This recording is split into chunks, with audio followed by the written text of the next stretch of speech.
President Obama spent $136.8 million on the last presidential campaign for a job that pays $400,000 a year.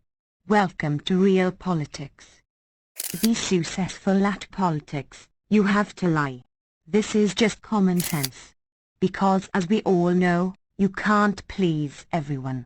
A politician would never come out and say, "I want to take over the world and destroy freedom," because no one would vote for them. So every politician promises change, and hope, and a better tomorrow. The higher the position, the bigger the liar. By the end of it, the people at the highest positions of society end up being the biggest sociopaths in the world. But they are good at pretending to act compassionate and admirable in public. They pretend to care about you, but they are only here to maintain the earth mining colony agenda. This should never be forgotten.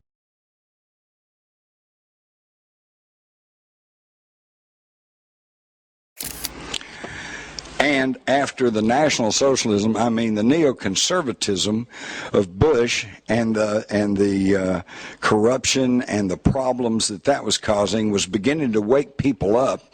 Well, then they shifted us in 2008 to the Marxist socialism of Barack Obama. Still socialism, and it's still the plan of the international financiers.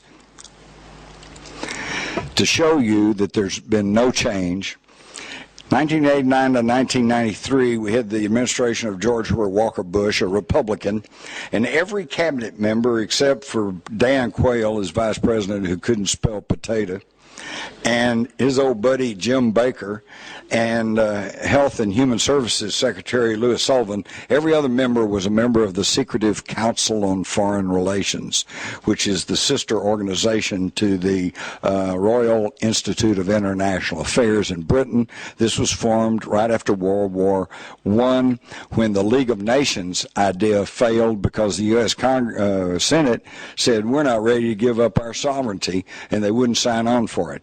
So they created the Royal Institute of International Affairs in Britain and the Council on Foreign Relations in America for the express purpose of conditioning the public to accept a global governance. And today it's the United Nations, and this is what they are still pushing for. And they call themselves globalist. And they are globalist. They don't care about the United States. They don't care about England. They don't care about Australia. They don't care about any country. They are globalist. They're out to control the world. And how can they do that? Well, of course, if they say, "We want to run the world," everybody's going to say, "Sit down, shut up." But they say, "We want to bring social programs to the world. We're going to take care of you from cradle to grave." Ooh, well, that sounds pretty good. Let's go for that. What they understand, and you don't, is that any time you have a socialist program, no matter how benevolent it may be, to make it operate effectively, you've got to have central administration, central authority. And these people know they have the wealth and the power to buy up the central authority, and then what have they got? Control of the world, the oldest agenda in mankind's history. So all of Bush's cabinet were Council on Foreign Relations people. But then from 93 to 2000, we got the Clinton administration, a Democratic administration. Oops, all members of his cabinet, except for Defense Secretary William Perry, Council on Foreign Relations. Okay, but then we voted in a Republican administration, George W. Bush, George Bush's son, another neocon or another National Socialist. Look at his cabinet: Dick Cheney, Colin Powell, Condoleezza Rice, Donald Rumsfeld, Robert Gates, Elaine Chao, Christine, all Council on Foreign Relations. So what's changed? But now we got Barack Obama, go-go dancer in the 80s, smooth-talking young man, a man of color, a man who promises change. Oh, and let's look at his cabinet. Oops, Robert Gates is still on there, but now he's Secretary of Defense. And we got Janet Napolitano, Bill Richardson, Susan Rice, James Jones, Timothy Geithner, Larry Summers, all Council on Foreign Relations. What's changed? Nothing. The rich party is still in power.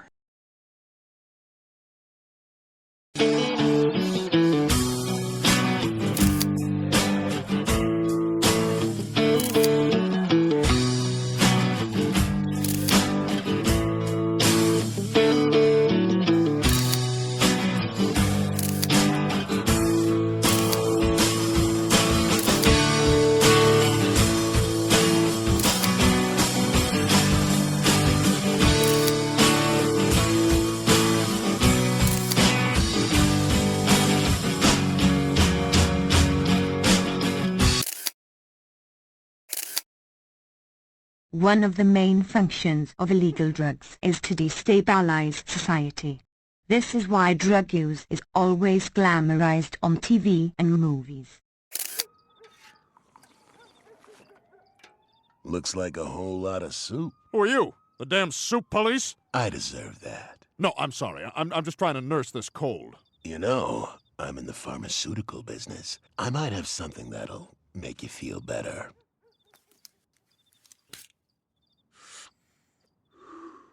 This'll clear you right up. I see. It's some sort of heated inhalant.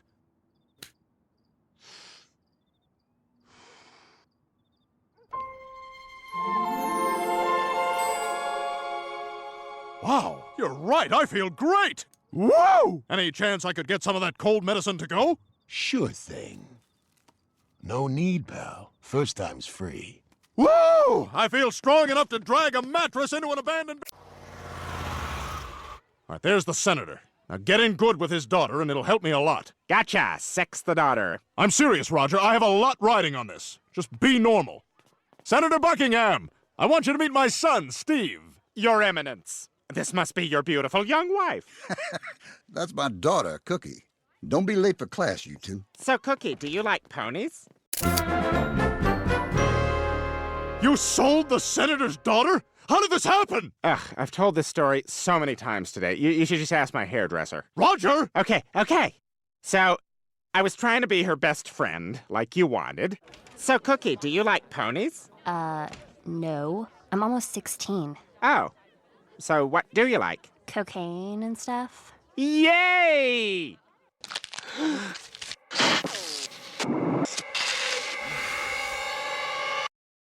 Oh, Patrick. You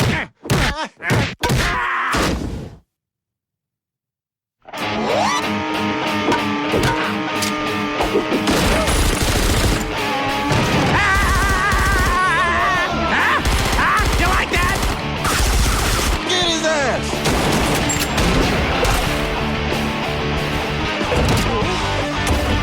I'm amazingly focused right now! Relax. You're in now. It's official.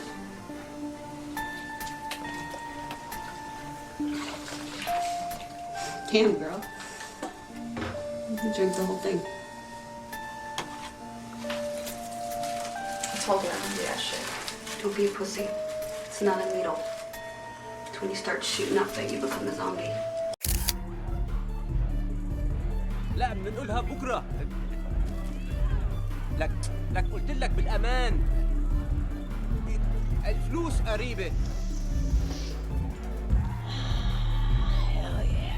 حبيبي انت بطلت تصدقني لك يا اخي انا كم مره بدي اقول لك Yo. Morning, boss. Morning. Boss. Morning, Daddy. Good to be back. Took you so fucking long. embarrass you on that piece of shit. Who's got coffee? Knock the dust off.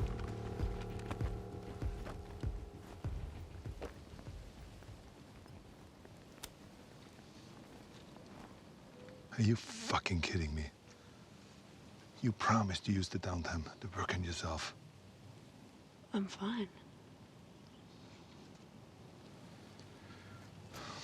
Give me the weapon. No. I can Lizzie. train. Breacher, I'm training. Why don't you go play Teddy somewhere else, huh?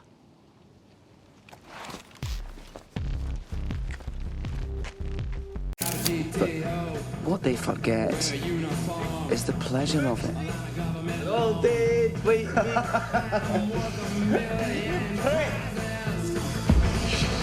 Otherwise, we wouldn't do it. Pure as the driven snow of that shit, Danny.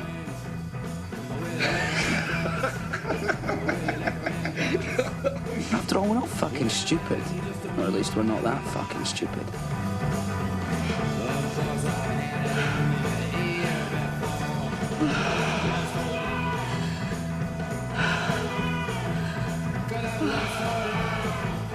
Take the best orgasm you ever had. Multiply it by 1,000 and you're still nowhere near it.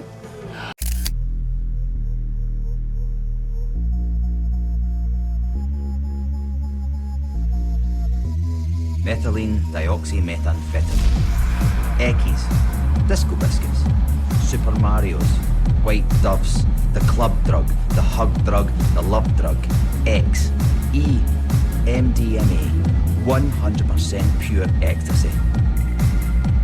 People have a lot to say about E. Good, bad, most of it's shite. Truth is, the moment you taste it, you fucking know. E is pure fucking magic. The more drugs are mentioned in movies and TV, the more normal they seem. The trick is they are trying to make us think that hard drugs like heroin and cocaine are part of society. If you are addicted to drugs, you can't be a free thinker. It's a form of mental slavery. Alcohol is the best example of this. Well, I did do all the heavy lifting. Literally, I lifted the heavy things. And sorry, but the security snafu, that was on you. Oh. My private elevator. You mean our elevator? It was teeming with sweaty workmen. I'm going to pay for that comment about percentages in some subtle way later, aren't I? Not gonna be that subtle. I'll tell you what. Next building is going to say Potts on the tower. On the lease. Call your mom. Can you bunk over? Drinking is part of being an adult. This is the message that the mainstream media wants to convey. If you don't drink, you are strange and antisocial.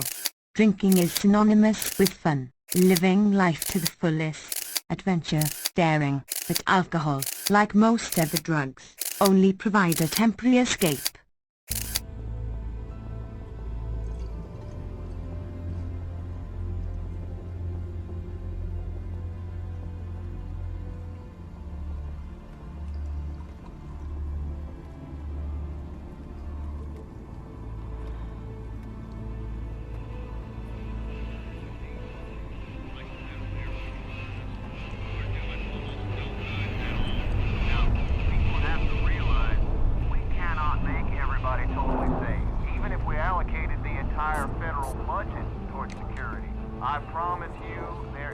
Less than 1 hour ago, British Aqua Atlantic Flight 10 made an emergency landing after a bomb exploded mid-air.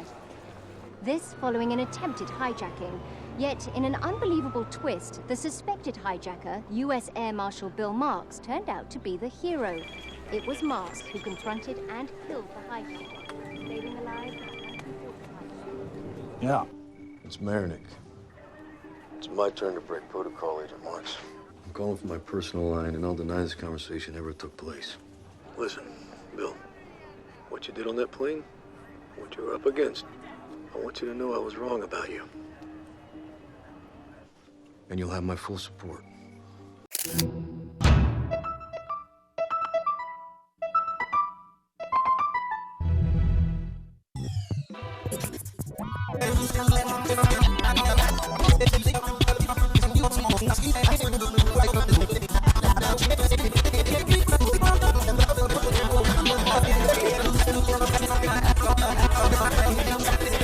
I don't even associate myself with the industry, you know what I'm saying? I'm not an industry artist. I'm an artist in the industry. You know? And you've always stood alone and you know, bloodline. I don't hang with niggas. You're not gonna see me at every party, every industry party, all the clubs. I go somewhere quiet, man, shoot pool with me and my mans and them, you know what I'm saying? That's the type of shit that's the type of shit I do, you know what I'm saying? Fuck my remote control cars, jump on the four-wheelers, you know what I mean? I ain't with all that in the club shit, throwing it up and all that bullshit. I ain't got time for that shit, man. That means then you find yourself doing the same shit every fucking day. What are you, a fucking alcoholic? Another reason drugs are illegal but glamorized by the mainstream media has to do with the economy. Back before the Civil War, most plantation owners in the South had slaves. But owning slaves had built-in costs involved. Slave owners had to pay for food, shelter, medicine, security to prevent the slaves from escaping or learning to read and write. There were funeral expenses involved. Nowadays it's a financial slavery. People work 40 hours a week and are given enough money to pay for our own housing and medicine and the cable bill and their phone bill. They hand out just enough money to make people believe they are free because they can't see the bars. Corporations today make way more money off financial slaves than they would physical slaves. Drugs are illegal because they support the prison economy. When you see a product made in China that costs $1, you have to ask yourself how a company could manufacture and ship a product all the way from China and sell it for $1 at a profit. The answer is prison labor. China has more prison labor camps than any other country in the world. 75% of people in American prisons are in jail for non-violent drug offenses. Prison labor is the new slave labor. Prisoners are happy to get paid $1 an hour to be outside and work. This is another reason why drugs are glamorized by the media but still kept illegal. Another aspect to this scam is this. When a prisoner is sentenced to say 20 years, he usually only ends up serving half the time. But the prison gets paid for 20 years by the government to house and feed the prisoner. After 10 years, when the prisoner is released, the prison can take in a new prisoner and get paid again. This is why private corporations are taking over the prison industry. The goal is to enslave the world. It's a much more efficient way to maintain the global mining colony agenda. The main source of heroin in the world is the Golden Triangle and the Golden Crescent. This is no secret. Together they supply 90% of the world heroin supply. Both areas are now controlled by the CIA and opium harvests are higher than they've ever been. The drug cartels you see on TV are the ones competing with the CIA. Another main agenda of the Illuminati is to build a cashless society. Since no one buys drugs with credit, drugs are a good way to vacuum up cash in large amounts. For 3,000 years, marijuana was the first, second or third most prescribed drug in the world and used to treat tons of medical conditions ranging from headaches to insomnia to cancer. THC is the active ingredient in marijuana. In modern times, scientists have discovered that the human brain has natural occurring THC receptors in the brain. Because THC isn't a natural occurring chemical our body produces, and since marijuana is the only source of THC in the world, it means that our brains seem to be hardwired to smoke or ingest marijuana. The marijuana plant, also known as hemp, is the fastest growing plant in the world. It can be fully harvested in 3 months. Most flowering plants can only be harvested once a year. But hemp can be harvested 4 times a year. Hemp has thousands of uses, but most commonly it has been used for thousands of years to make paper and clothes. Hemp is the strongest, most insulative, most durable, natural occurring fiber in the world. If you made clothing from hemp, you could pass it down to your great-great-grandchildren. If you made paper from hemp, it could last 1,000 years. The first draft of the US Constitution was written on hemp paper. The second draft was written on animal skin and is deteriorating. Let's say we need paper and we plant an acre of trees. we could only harvest those trees every 20 years. But if we grew hemp, we could grow as much hemp as we need and harvest 4 times a year. And the paper made from hemp would be 100 times stronger. Make the most of the Indian hemp seed and sow it everywhere. Hemp is a first necessity to the wealth and protection of the country. These are not the words of a fringe lunatic anarchist. These are the words of George Washington and Thomas Jefferson. George Washington's main crop at his plantation in Mount Vernon was hemp. In the 1600s, all the original colonists in America were required by royal decree of King James I to grow 100 hemp plants each. Historians explain world events in 2 ways: conspiracy theory or coincidence theory. Is it just a coincidence that drugs are so prevalent in society? After all, if they really wanted to get rid of drugs, we all know where they are produced. There are no coincidences. If the people in Africa are starving, it's because someone somewhere wants it that way. If the world is polluted, it's because someone somewhere wants it that way. If we are in a world recession, it's because somebody somewhere wants it that way. If you've never heard of the Illuminati, it's because someone somewhere wants it